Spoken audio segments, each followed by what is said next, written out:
Hello, everybody. This is Cam Han, the Fantasy Man, coming at you from my living room. We have Caitlin right there. She will be the topic of a little bit of conversation since I had her do a few segments this week. I am trying out a new recording system, so hopefully this works well. All right, worst matchup was Ashton and Bobby. Neither of them are very involved in the league, not really heavily, not really very talkative, don't show up to stuff. They don't really have beef. The matchup wasn't close, so just a forgettable matchup for sure. Best matchup was me and Will. We have a little bit of a rivalry going. It was relatively close. It didn't come down to Monday night games, but it was very close. Like the Sunday 1 o'clock games, we were back forth, and we were right there in person at Summits. Will was depressed. I was a little skeptical, but I pulled it out. Great matchup, so that was cool. Worst injury luck was me. I had Fryermuth get hurt for at least 1 week. Javante Williams got injured as well. He could be out this week, so it wasn't a ton of injuries. Logan still got Eckler out, but other than that, pretty normal on the injury front. Most unlucky, I'm going to give to Logan. He had the most points in the loss. He basically had 0 points from Debo, and he still had the injury. He still had Eckler out. I feel like he's got someone else out too. I mean, of course, Mike Williams out for the season, but yeah. Anyway, so Logan, gets most unlucky again this week. I'm gonna go with luckiest Alec. He had the lowest points in a win. He probably still would have lost, but Gino got hurt and he was out for like 2 quarters or so. So Alec definitely could have lost if Gino played the whole game. It's possible. But all in all, Alec had the lowest score in a win. So that's always the lucky, of course. Dumbest move was Connor not starting A-Chain or A-Chan. I've heard it said different ways, but yeah, after last week and the week before that, A-Chain, kind of a must start from now on. Connor, I think, realizes that was kind of a dumb move. He started Judy, I think, and somebody else kind of sketchy. So, but now he knows. Dumbest move. Smartest move was Greg for the Montgomery play. I know Greg was desperate, but it was not looking great for Montgomery. As Connor said, a lot of people didn't play him. He didn't get played in our dynasty league. People were surprised with how good he did, but not Greg. Greg just slotted him right in there, so that was pretty smart. Greg gets the best free agent move. He picked up Jake Ferguson, who's a good tight end. So that was a solid pickup. Not really anything else. Most annoying is going to be Alec.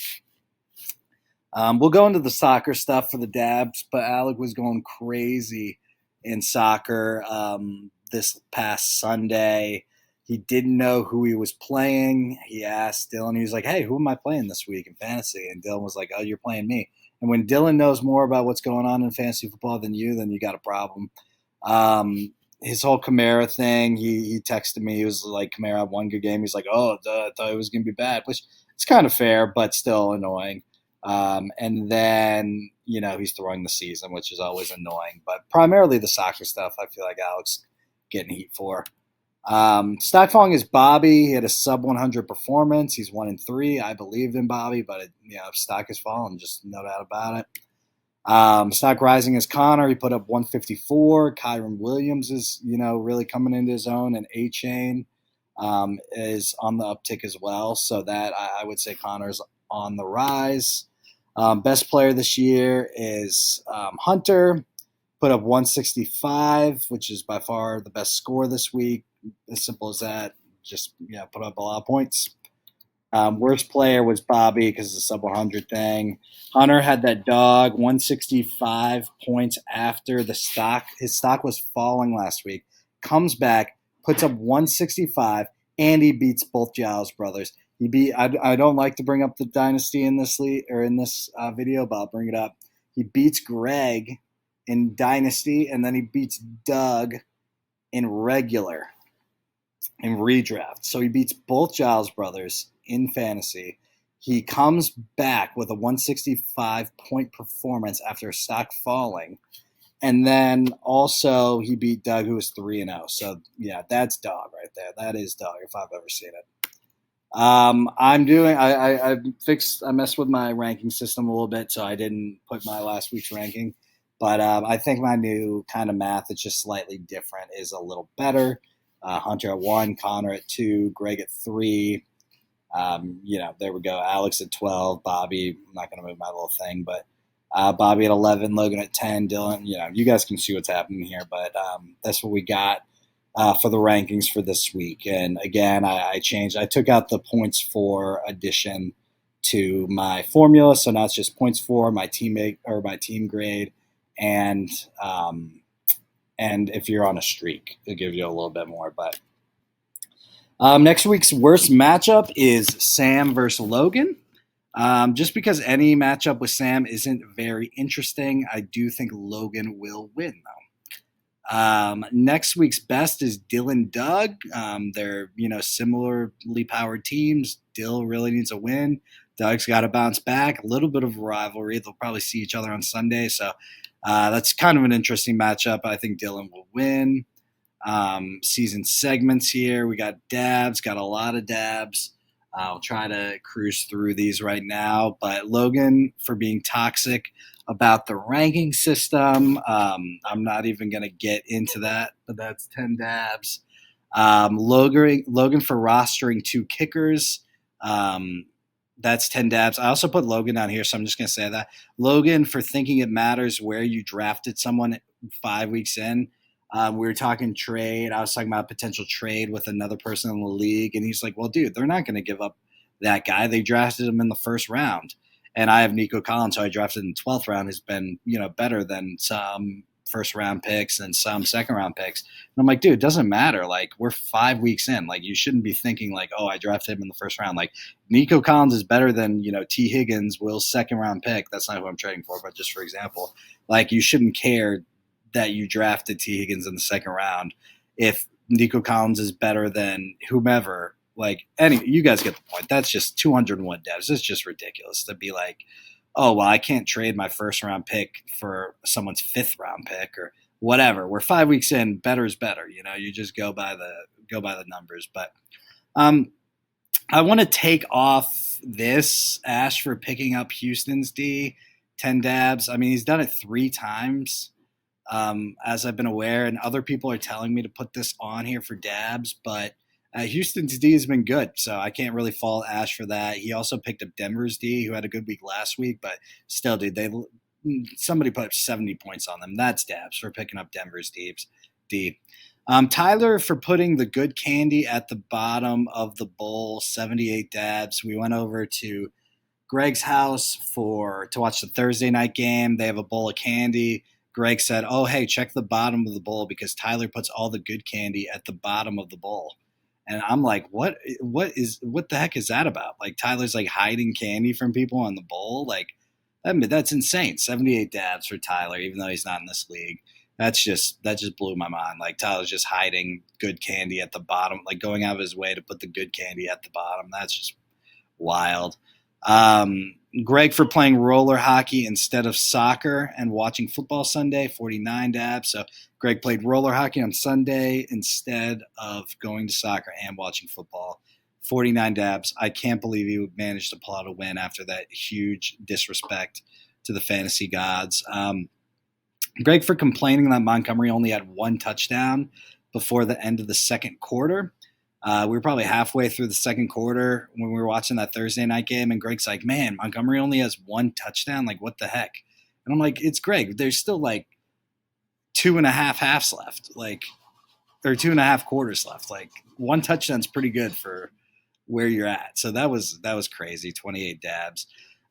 Greg was up in the Logan matchup on Thursday just because he had Montgomery who played well, and Logan had Aaron Jones, who was not playing well, and I needed Aaron Jones to get a touchdown to hit like a bet. So did Greg. And so I'm giving dabs for Greg. He was like, yeah, I wouldn't mind if Aaron Jones got a touchdown right now. It's like, that's your competitor right there. That's your main league competitor, 100 dabs. Like, you can't be rooting for an Aaron Jones TD. Like, even though you're up by like 20 points, like just off one matchup, like, Crazy. That was dabs. Greg asked if Will needed a glass for his water. So Will asked for water, and Greg was like, "Okay, like yeah, it's you get some out of the sink. Do you need a glass?" And it's like, "Yeah, you need a glass for water." That was crazy. 32 dabs. Like, what's he gonna do? Carry it in his hand? Greg asked for dabs, so I'm just gonna give him 10 dabs because he wanted more. I don't know why.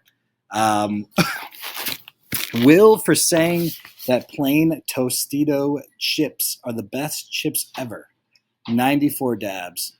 Will somebody had Tostito chips like that you would, just little like corn chips that you'd use to dip in like sauce or something normally. And Will like grabbed the bag. He said, "Dude, these are the best chips ever." And then just proceeded to eat just plain Tostito chips like they were amazing. Like he's eating like Doritos. That was strange. 94 dabs. Not you can eat plain tortilla chips or whatever. Like that's not that weird. But to say they're like your favorite type of chip is nuts. Um, Will for asking where Green Bay was and if it was a city. 68 dabs. Will also did not know where Detroit is. What's up, Galen? Okay, almost done. Dinner is ready. Will for not knowing what state Detroit is in. 100 dabs. Will for general lack of geographical knowledge. 50 dabs. Will for thinking he's not good enough for a girl. 130 dabs. Will's like, she's too good for me, man. And I was like, that's ridiculous. You're great. Caitlin put you as number 2 to date her sister. You can have any girl you want. 130 dabs. I gotta go a little quicker here. Doug for talking trash about Hunter and Greg's trade. It was just a small Hunter Henry for Gainwell trade, and Doug just couldn't help himself. He's like, "That's a stupid trade. Like, why would you do that?" 43 dabs. It's like, come on, it's just a nothing trade. Doug for working Sundays, 199 dabs. Doug for not knowing 100% if Green Bay was a city. Doug had to Google it when Will asked him. 4 dabs. Bobby for having an Android, 200 dabs. Bobby for not inviting me to Utah, 99 dabs. Not going to go into that. Alec for showing up late for the soccer game with no cleats on, 56 dabs. In said soccer game, Alec ripped a guy's shirt off, like ripped literally the middle of his shirt because he was grabbing him and just grabbed him and ripped half of his shirt off. That was insane amounts of dabs. You should have seen it. 200 dabs. Alec, he let some random kid play for the soccer team. Some random kid who wasn't even rostered or signed up in the soccer league walked up, asked Alec, "Hey, can I play?" And Alec was like, "Oh, hell yeah, here's a shirt," and gave this random kid a shirt to play in the soccer game. 200 dabs. That was nuts. Alec for not knowing who he was playing in fantasy, 140. Khan for flexing his FanDuel winnings, 10 dabs, just because we see all the bets you missed, Connor. But I get it. You made a lot of money, so just 10 dabs. Sam for just now dropping J.K. Dobbins, 100 dabs. That happened. I mean, that injury happened week 1, and he's just now dropping J.K. Dobbins. Logan for thinking it matters when you draft someone in week 5. I already talked about that. So that's dabs. Alec wins 596 dabs. I don't have, I didn't really hit on this random kid thing enough and the ripping the guy's shirt off, but it was wild, people. Just believe it.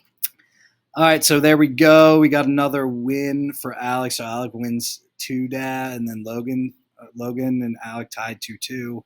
Whatever, annoying is Sam, Logan, whatever. We'll just keep going. I was wrong about the Cowboys defense. A lot of you guys might remember me roasting Hunter for drafting the Cowboys defense in like the 12th round, but someone told me they're like the 20th best player in the league right now, which is nuts. I don't think Alec will show up on time for the soccer game. So that's an easy lock. That's kind of a cop-out. I guess I'll do these real quick. Last time we couldn't hear it, but I'll try one more time. I just think this way.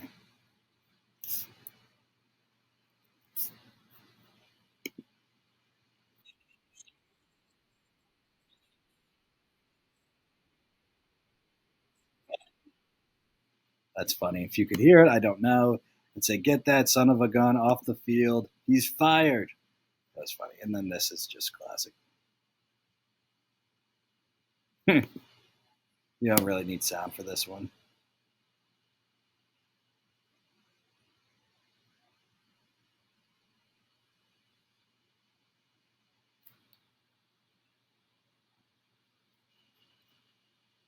That's funny.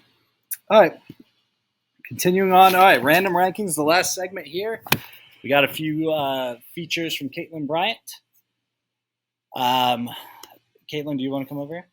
I'm just kidding. So this is my coworker first, who Tracy, my coworker, thinks is most likely to abuse their wife out of, and I sent her these pictures. I obviously sent pictures of everybody, but these are just a few of the ones. Bobby looking like a 10 to abuse his wife in that picture. I mean, I picked that one for a reason. Dylan looking like a 9 wife abuser right there, 9 out of 10. Will 8 out of 10 in this picture with the mustache for abusing his wife. Logan 7 out of 10. I mean, big time. I think he looks like that. Connor 6 out of 10. Hunter 6 out of 10. Doug 6 out of 10. It's actually really high numbers. Ashton with this picture 5 out of 10. So Ashton's like 50-50. He might be an abuser. Who knows? Sam 3 out of 10, and then he and Alec are low. So that's funny. I think she probably just thinks Alec couldn't physically overpower a woman, so that's probably why he's pretty low there. Now we got Caitlin for who you would want to watch your dog. Look at these pictures, Caitlin. Funny. Who Caitlin Bryant would want to watch her dog. Aww, the takeaways.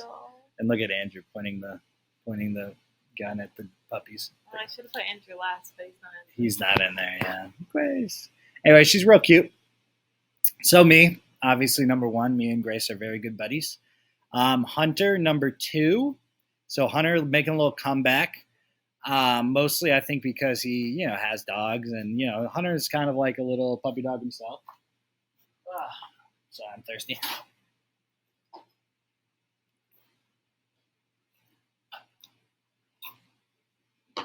Meal. Anyway, Logan 3, Doug 4. Not really sure why. Maybe because his name kind of sounds like dog. And then Will, Dylan, Con, Greg, Ashton, nah, Bobby, no, Alec and Sam are a no. So anyway, we will continue with who Caitlin thinks will get most drunk at our wedding. That we are getting married next year, of September of next year, and I know not everybody on this list is invited to our wedding, but if they were, this is how drunk she thinks they would get. She thinks I would get the most drunk. She thinks Hunter would get the second most drunk, which I feel like is accurate. Dylan also prone to get a little too drunk. Greg, I don't personally agree with the Greg one, but I could see it, I guess. Connor, whatcha? Okay, this is the last segment. Connor 5, Doug 6, Bobby 7, Alec 8, which I think Alec, she was kind of like, oh, doesn't like he's not really a drinker, right? He's just more addicted to like drugs, right? And I was like, yeah, he's more of a drug addict, so I think probably the drinking. 9, Will, I think she thinks Will is not much of a drinker. Ashton 10, she was like, well, Ashton's not very fun, is he? And I'm like, not really. He's not very fun. So 10 for Ash. Logan 11. Who am I missing here? I'm always missing someone nowadays. Sam. Okay, yeah, Sam. We don't know. Yeah, we just left Sam off. So, and Logan is a little girl. He doesn't really like alcohol much, so that's why he's there. Anyway, that is the video. Thank you for watching. And let's have a good week. Bye.